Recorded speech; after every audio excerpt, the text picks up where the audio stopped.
Eu cheguei em Nova Mamoré dia 1º de abril de 2004. Na linha 12D, pequena propriedade ali, mas meu pai, a gente começou a trabalhar, ativo na Igreja Católica, nos movimentos sociais, fui convidado para vir por Sindicato dos Trabalhadores e Trabalhadoras Rurais na época, como uma liderança de linha e posterior virei diretor por 8 anos. E aí por desenvolver inúmeras políticas públicas no município, à frente, e aí as pessoas começaram a me chamar André do Sindicato, André do Sindicato, André do Sindicato, e aí pegou o André do Sindicato, né? E aí foi utilizado esse nome e agora onde a gente vai as pessoas falam André do Sindicato. Então pegou aí porque você já participava então do movimento de sindicato ali, Sim. trabalhando. Comecei na Igreja Católica e isso me levou ao Sindicato dos Trabalhadores e Trabalhadoras Rurais aqui de Nova Mamoré. Sim. Fiquei por 10 anos. Bem, minha família é de Ouro Preto, né? Na 200, Sim. meu pai morava. Depois foi pro 16 do 37, aí lá ele vendeu a pequena propriedade e aí veio pra cá. Mas eu nasci mesmo no Rio de Janeiro, em Duque de Caxias. Vim pra Rondônia Você é com carioca, então.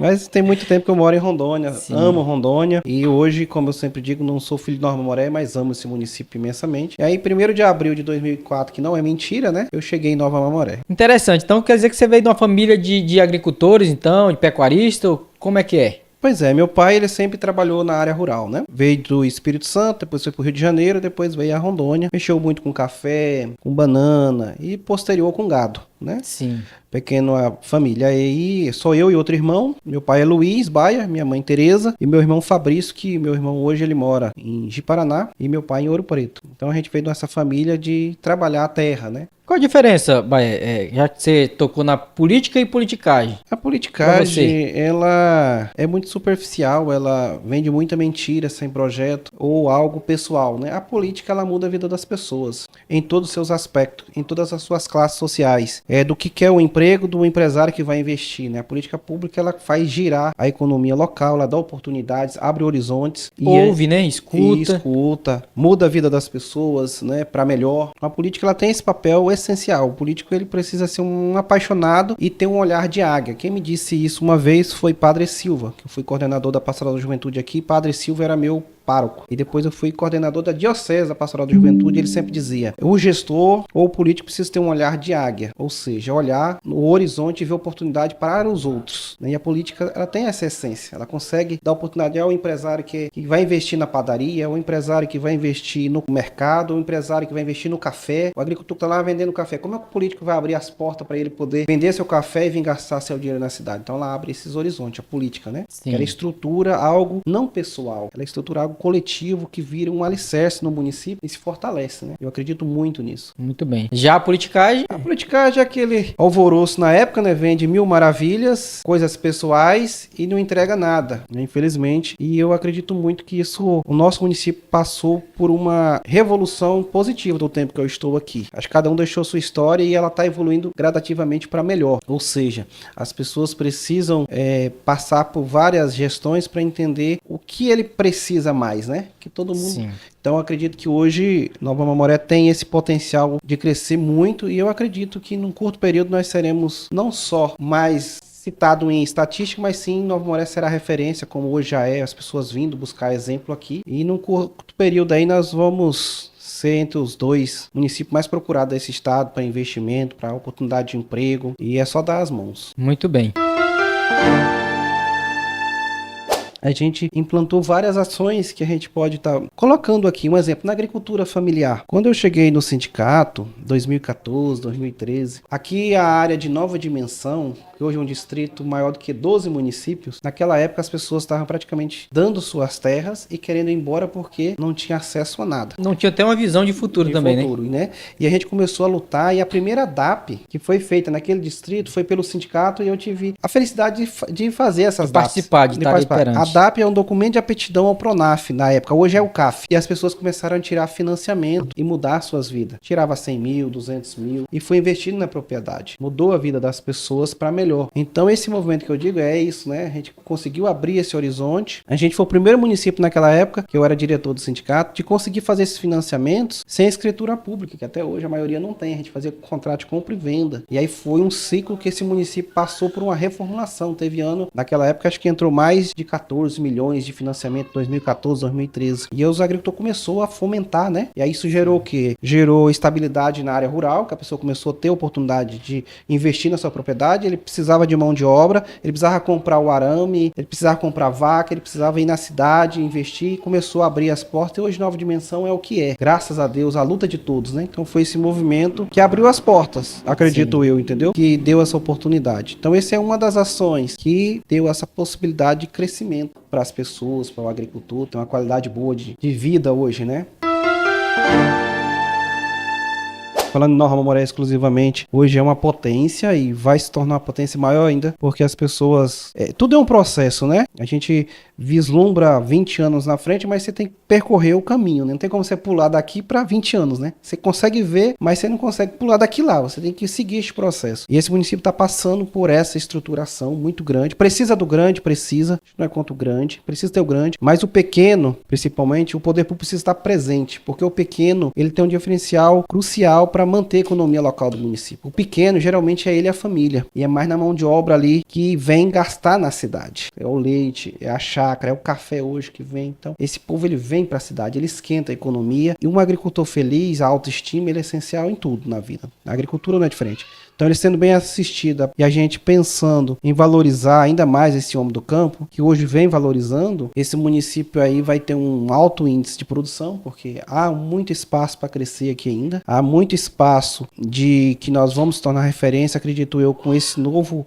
arcabouço da geopolítica que tem pela região norte, que a China vai vir, nós vamos ficar uma porta de entrada, vai passar por aqui. Aqui vai se tornar um celeiro de oportunidades, né, para os nossos jovens empreendedores, oportunidade para quem produz o que comer. A gente é sabedor que a comida, ela deu um balanço e muitas vezes as pessoas batem de um lado, de outro, mas você olhando friamente, pós-pandemia, diminuiu um pouco a questão da agricultura familiar, que é o que mantém. O grande, ele faz commodities, ele exporta a soja e tal, mas o pequeno faz a horta, a galinha caipira, o ovo, né? Então, deu um desbalanço pós-pandemia que a gente precisa normalizar isso. E o incentivo tem, né, André, hoje em dia, né? O incentivo precisa ter e melhorar ainda mais, porque esse povo precisa de todo cuidado. Porque quando você mantém uma família na agricultura familiar, é o pai, é o filho, é o neto, tendo uma boa renda, ele não vem para a cidade, né? Mas ele tem um bom salário lá, se for organizado. Tudo há suas exceções também, né? Se ele está bem organizado, ele está empregado, está contribuindo em todos os aspectos. Sim. Né, os pilares essenciais, tanto econômico, sustentável, né? E aí a questão, o que o poder público precisa fazer? Abrir portas de venda, oportunidade de educação, oportunidade de saúde, segurança e mecanismos de crédito de oportunidade, que hoje eu vejo que o município criou alguns já. Hoje um exemplo, a piscicultura. Nós temos muitos piscicultores e hoje o município tem um bitrem que busca ração, que aí o que acontece? Essa ração já sai por saco aí 10, 15 reais mais barato para ele, porque não tem mais o frete, o caminhão vai lá e busca e traz. Então a economia é grande por saco. Então, a oportunidade de você já ter um rendimento a mais, né? E agora eu vejo que tem o café, tem cacau. O café vai ser uma grande potência nos próximos anos, porque o Vietnã passou por uma seca muito grande, né? Perderam, que era o maior produtor de café do mundo. Uhum. Os chineses, se vocês pesquisar, firmou um convênio com o Brasil pela Aspex, pelo Viana e junto com o presidente Lula agora recente, de 2,5 bilhões para comprar café. O chinês começou a tomar café, parou de tomar chá, porque o café é gostoso. E aí a referência é o Acre e Rondônia. Então hoje nós temos café especializado em Rondônia, que ele em 1 hectare está dando mais de 100 sacas. Uma saca tá mil e pouco. Então, imagina, você tirar 100 sacas em 1 hectare, que é um pedacinho de terra. É aí que eu falo, Carlinhos. Aí lá em 2017, se você pegar a história, eu fiz uma audiência pública e dizia que o café clonal era uma das oportunidades para o desenvolvimento desse município. Visão, né? 2017. E hoje a gente vê as pessoas querendo plantar. Se nós tivéssemos conseguido mais gente naquela época, hoje já estariam colhendo com dinheiro no bolso. Mas nada antes tarde do que nunca, né? Então sim, vamos para cima. O tempo tá aí para você correr atrás e buscar, né? Nunca é tarde demais. Eu nunca desmotivei, não. Eu passei várias dificuldades. Dificuldades, né? E aí eu acho que todo líder, ele, como toda joia que a gente vai comprar, passa por um processo de depuração. Né? A borboleta passa. Então, assim, acredito muito nisso. Então, metamorfose ali, né? Então, você ser uma forte liderança é porque não é só holofote. Holofote é alguns momentos. Né? O problema é o processo para você sempre manter ali e sereno, com qualidade emocional, com estrutura emocional, social, com condições de não se envenenar. Eu sempre posso dizer que um bom líder, ele não bebe o veneno que oferecem a ele, né? Porque às vezes a pessoa oferece veneno. Sim, as oferece pessoas, mesmo. o veneno que eu digo é as ações, a briga, essas questões, tá? Mas você precisa oferecer o quê? Oferecer que você é uma liderança e você tem um papel crucial na vida das pessoas. Você é diferenciado em algumas ações. Não que você é melhor do que o outro, você foi preparado para aquilo, né? Então você tem um dom especial para cortar cabelo, um exemplo, que é coisa que eu jamais faria na minha vida, não tenho dom. Mas às vezes você tem um dom especial para ajudar as pessoas. Então a liderança, ela cria muitos desafios e aí tem fatores grandiosos. Quando você tem uma boa liderança, você cria inimigos sem você conhecê-los ou sem conviver contigo. As pessoas te julgam também. Como tem gente que de longe fala, cara, fulano é um bom líder, tem também o outro lado. As pessoas julgam, falam, não gosto de fulano é metido, mas nunca conversou contigo. Nunca viu tua história, nunca, né? Então, uma coisa que eu sempre admiro nas pessoas e trabalho isso, né? Acho que todo mundo tem qualidade, todo mundo tem defeito. Mas eu gosto de olhar as pessoas pelas suas qualidades. Eu acredito muito, e aí essa é uma outra questão, até estava participando, agradeço ao amigo Binho, né, nosso artista aqui, que me apresentou um rapaz, um estudante na área de medicina, mas ele tem uma outra formação que ajuda a gente a se cuidar pela alimentação, né, e a gente bater um papo interessante, que é isso que você está dizendo. Hoje, quando fala em saúde, a gente tem quando já vai estar doente, né? Sim. Mas o que a gente prepara antes para não ficar doente? Como que a gente vai combater a depressão hoje? Que é um mal do século, tá aí, né? Como que nós vamos disputar o espaço de sociedade com o poder paralelo com os jovens? O jovem precisa conviver, ele precisa ter espaço para esporte. Tem um que gosta do skate, gosta do futebol, do voleibol, do xadrez, de dançar. Um ambiente saudável. O casal precisa ter um ambiente para ir com seu filho, né? Seguro. Isso. Então o município ele precisa ter essas qualidades. E aí, às vezes, as pessoas elas falam assim, não, tinha que investir tudo na saúde. Não, mas se você está investindo em saúde, o lazer é saúde. O problema que a gente às vezes tem, a gente precisa ficar feliz com o êxito do outro. Eu preciso ficar feliz que você deu certo no seu projeto, né? Eu preciso ficar feliz que o fulano realizou o projeto dele, que o meu a hora vai chegar se eu trabalhar. E muitas vezes essas críticas que não são construtivas, que é diferente, né? Elas acontecem, principalmente no meio político. Mas tudo que é feito, eu acho que melhora a qualidade de vida, sim. Se você investe em lazer, melhora. Se você investe na questão da educação, vai melhorar a qualidade de vida. Acho que tudo é um processo, né? Natural. Eu nunca fui obcecado pelo poder. Nunca. O poder não me envaidece, não muda a minha essência. Ser presidente, ser vereador, eu sou o mesmo. Não muda. Então, todo o processo eleitoral que vai acontecer nesse município, o futuro a Deus pertence, primeiramente, eu acredito que ele tem que ser um processo natural. Se um dia abrir as portas para ser o que fosse, não vou dizer que sim nem que não, mas nunca corri de nenhum desafio. Então, as oportunidades, elas aparecem e eu vou me preparando, como você disse, psicologicamente, mentalmente, estruturalmente, várias coisas, né, de visão de ser gestor. É uma responsabilidade muito grande, maior para ainda, poucas pessoas, né? Tipo, hoje nós temos poucas pessoas que teve o privilégio de ser prefeito deste município, poucas pessoas. Espero que o próximo seja um bom gestor para continuar o trabalho. E eu sou apaixonado por política. Se aparecer a oportunidade de um grupo, não por minha imposição, acho que tem que ser algo construído. Tudo que é construído dá certo. Sim. Né? Se é prefeito, se não é, se não vai ser mais candidato, se vai ser secretário, se vai ser só um cidadão, eu vou estar contribuindo. Mas eu não corro de nenhum desafio. Não desmereço ninguém. Acho que todo mundo tem suas qualidades. Todo homem deixa seu legado, né? Sim. Digo homem na essência, que pode ser mulher ou homem, né? Deixa seu legado como um bom pai de família, como um bom cabeleireiro, como um bom repórter. E a gente quer deixar um legado como um bom político que construiu história, né? Nós já fizemos algumas coisinhas nesse município, né? Então estou à disposição sempre da política, não corro dela não. Pois é, no sindicato a gente construiu algo que foi a abertura dos financiamentos rurais, que foi através da DAP, que a Emater também na época tinha alguns locais que não poderia ter acesso e a gente conseguia fazer esse processo. Naquela época era bem diferente a internet, a gente fazia as DAP à noite, porque era um sistema, a internet era que a gente tinha, né? Então a gente contribuiu abrindo as portas para esses agricultores tirar seu financiamento com 3 anos de carência, 7 anos para pagar, investir em gado de leite, investir na sua propriedade, então foi um legado importante do sindicato.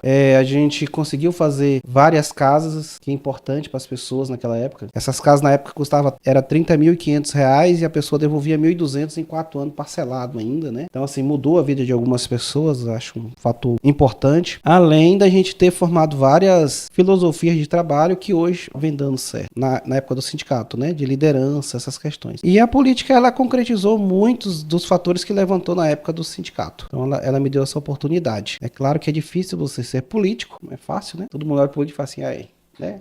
O Rotamar fala, é tudo bandido, é tudo ladrão, e aí você descrever isso, você mudar isso, porque você é pai de família, eu tenho um filho de 12 anos, eu tenho minha esposa, eu tenho meu pai, meu irmão, amigos, e às vezes muitas pessoas, hoje a rede social deu oportunidades, mas também eu gosto sempre de dizer uma coisa, Carlinhos, toda a crítica de pessoas que fazem para melhorar seu estabelecimento, a política, eu acolho todas de coração mesmo, só que tem muitas pessoas que não têm essa concepção, né? Eles atacam por atacar. Então você tem que estar com... Acredito que mais me deu assim de emocional, de estrutura foi isso. E aí a política me deu a oportunidade, que eu entrei na política em 2016 na campanha. Sim. Era diretor do sindicato. Então a gente tinha... Eu acompanhava a sessão. Eu fui presidente do Conselho Municipal de Saúde por 4 anos. Eu participei. Eu fui presidente do Conselho Municipal de Desenvolvimento Rural, sustentado desse município por 4 anos, né, juntamente com o Jacaré da Imaté na época. A gente fazia encontro aqui com 80 pessoas. A Pastoral da Juventude fazia encontro em Guajará, na Bolívia, de 3, 4 ônibus daqui, de jovens, da área rural, com formação, com lazer, com brincadeira, sabe? Convivência, com oficinas. Então a política,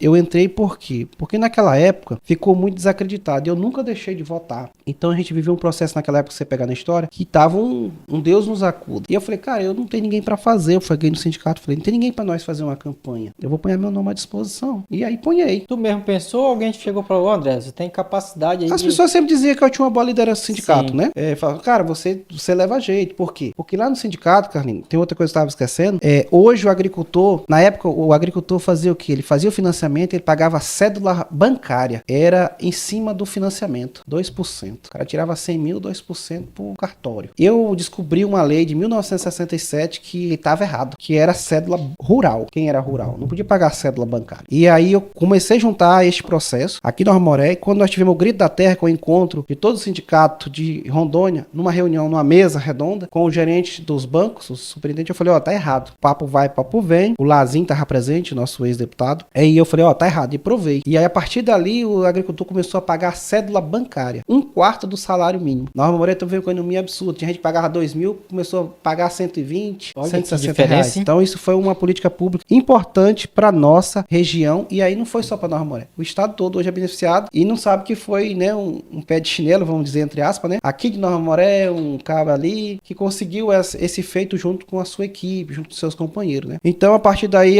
o Lazinho sempre dizia isso, que ele era deputado, cara, você pode contribuir mais na política. E Dom Antônio me dizia também, por causa do silêncio dos bons, os maus tomam conta. Então, você precisa se posicionar, você precisa dar a cara a tapa. E aí, eu estudava muito, e estudo muito política, eu sou apaixonado. E aí, eu questionava muito, que eu ia na sessão, falei, cara, por que não dá pra fazer? Isso tá errado. Aí, eu não sou de jogar pedra, falar mal dos outros. Falei, cara, eu quero ser pra ver se não dá certo. E aí, foi por isso que eu saí candidato. O Lazinho teve um papel importante, que ele era deputado, você tem oportunidade. Alguns amigos, e aí eu já tinha aquela vontade, aí a gente embarcou, e a gente tirou 255 votos na primeira eleição aqui. 255? 255 votos, eu fui eleito por uma diferença de 4 votos a mais, né, do que o nosso amigo, e teve a sua história, o Bonerj. Ele tirou 255 votos, 251 e eu tirei 255. Se a gente empatasse, ele estaria, porque ele tem mais idade do que eu. Sim. Começou e continuou até o final no Partido dos Trabalhadores, não quis mudar o André. Porque eu tava até na posse lá agora por último, né? E vi tipo como um desabafo seu também, falando, né, que é um homem que honra o pai, honra a mãe, honra os parceiros que estão do lado. Sim. E ali eu vi uma emoção na tua fala ali. Por que não mudou? Dois pontos. Eu nunca tive em outro partido, né? Sim. Eu fui eleito a primeira vez no PT, reeleito no PT e acredito que a história ela é feita por desafios de tanto de direita como de esquerda, que acontece. Mas eu tinha comigo que eu precisava criar uma história nesse município pela polarização que existe. Criar uma história real, uma história que as pessoas possam fazer reflexões, né? Que no nosso município a gente precisa entender que as pessoas, elas precisam ser vistas pelo seu trabalho. E aí, se eu mudasse do PT para outro, as pessoas iam dizer que eu era um covarde. Ou dizer, não, ele só está se escondendo. E aí, como eu disse, eu não me escondo. Para mim, como político, como cidadão, como liderança, eu precisava e mostrar para mim que a minha contribuição era dessa forma. Hoje não, hoje eu tô livre. Eu digo isso, né? Eu fiz o meu papel dentro de uma história. Eu fui eleito no evento PT, reeleito, me tornei presidente da Câmara, adquiri o respeito desse município, sem mudar de partido, com o meu trabalho, sem desrespeitar ninguém, né? Você nunca me viu e nunca vai me ver, e construí minha história. Então hoje, se eu não estiver mais no PT, se eu estiver em outro partido, eu construí minha história. Hoje, a história do André do Sindicato não é nenhum partido que vai mudar, né? Então hoje eu tô livre, mas eu não poderia fazer isso, mudar de partido na minha concepção, na minha visão de futuro, porque eu estaria sendo um covarde e com a história minha e com as pessoas que me ajudaram, e um covarde com fatos para os outros falar. Então, eu queria mostrar um trabalho. Eu não mudei de partido, eu queria e conseguir, com a graça dos meus amigos e tudo, construir uma história. Eu acredito também, André, que seria pior, né? Certo. Então, assim, enquanto presidente, enquanto gestor da Câmara, eu acredito que a gente pegou a Câmara com um orçamento de 2.700.000 no primeiro ano, 2021. 2022 com 3.600.000 e pouco. 2023, 4.690.000 e 2024 com 5.691.000. Então, Carlinhos, para ter uma noção de orçamento que eu tinha para trabalhar junto com meus amigos vereadores. Quando eu me tornei presidente da Câmara, eu tinha noção do peso que estava nas minhas costas, muito grande. Eu não poderia fazer meia boca, porque senão eu estaria morto. Não teria chance por a questão da polarização. Eu tinha que formar uma boa equipe, então eu sou grato a todos. Formar uma boa convivência com meus amigos vereadores, mostrar para eles como que é ser parceiro. E diante disso, nós construímos algo importante que no meu planejamento eu fiz muito mais do que eu planejei. Não porque eu sou bom, porque nós formamos uma família importantíssima de parceria. Primeiro ano, Carlinhos, foi muito difícil. Não foi fácil o primeiro ano. Porque eu estava no grupo dos mais novos, eu, o Fábio e o Abílio. Sim. Né? Me tornei presidente. Querendo ou não, teve uma eleição polarizada, com 4 candidatos a prefeito, né? E teve 3 bem votados. Marcelo, que foi o prefeito, o Ellison e Alexandre. Sim. E tinham seus grupos. E aí, como que eu ia unificar isso? Não com o intuito de ser submisso, mas de fazer um projeto visionário. Eu digo que Nova Moré cresceu em 4 anos, mais de 20 anos, com a visão que se mudou. Então nós construímos um novo modelo de fazer política. Não que os outros estavam errados, mas eu acho que precisava de um novo. Eu acredito, tá te cortando, André, é uma régua, né? Subiram a régua. Foi. Entendeu? E é o primeiro ano, Carlinhos, a gente montou uma equipe muito boa, sou grato. Eu tive 3 chefes de gabinete, 3 mulheres, e eu quero agradecer a todas que passaram, a Maria Cavalcante, a Gabriela e a Val. As duas, a Gabriela e a Val, está aqui, são servidoras da prefeitura. No primeiro ano nós fizemos uma organização, um levantamento. E os pontos principais que nós fizemos nesses 4 anos, primeiro ponto, eu quis organizar os servidores, e nesse planejamento, o servidor precisa ser bem remunerado. O servidor precisa ter uma estrutura do plano de carreira, uma estrutura. Isso foi feito. O que nós fizemos com o servidor nesses 4 anos? O servidor teve uma atualização do seu plano de carreira, um aumento em 4 anos de 43% no seu salário base, que é muito importante. Historicamente era 5 aumentos por ano, 4. O último ano a gente deu 18%. Todos tiveram um aumento de 43% no seu salário base. O servidor da Câmara tem um auxílio alimentação e saúde. Era 350 quando eu peguei. Junto com meus amigos vereadores e equipe, a gente planejou uma estrutura e nós entregamos com um aumento de 421% no auxílio saúde e 386% de aumento no auxílio alimentação. Passou para 1.650 os dois juntos, de 350, 1.650. A questão, junto com meus amigos vereadores, aos servidores, nós fizemos concurso público, chamamos 4 servidores novos para a Câmara com estrutura. A gente também organizou a questão das gratificações dos servidores, que era uma média de R$100, passou a ser R$800 a gratificação. Os departamentos teve valorização, recebia 2.000, passou a ter um bom salário. Eu sou defensor que bom servidor tem que receber bem, porque ele dá resultado. Onde eu quero chegar? Primeiro, eu cuidei muito da formação dos servidores, com um especialista, com pessoas sérias mesmo, de pegar meu servidor e levar eles em Santa Catarina para ver uma Câmara número 1 do Brasil em alguns aspectos. de transparência. E aí a gente voltou e a gente entrega uma Câmara que vai passar por um novo presidente, acredito que vai continuar esse avanço. A gente tem um processo todo eletrônico, tudo assinado no celular, de primeiro tudo no papel, sumia, tudo hoje é eletrônico. Você entra, o processo está em tempo real. Digitalizado. Né? Não tem mais papel, você não precisa mais de papel. Então, ele inovou. E, então, eu valorizei os meus servidores. Né? Dei qualidade de vida para eles e oportunidade de eles pararem de falar, eu quero fazer um concurso para ir embora, por causa do salário. Você pode querer ir embora por outro motivo, não porque você recebe mal. Ninguém na Câmara hoje recebe menos do que R$3.000. Então é bem remunerado. E aí o resultado ele veio. A Câmara, a gente teve uma reforma do prédio novo, do prédio velho, quer dizer que é a primeira prefeitura.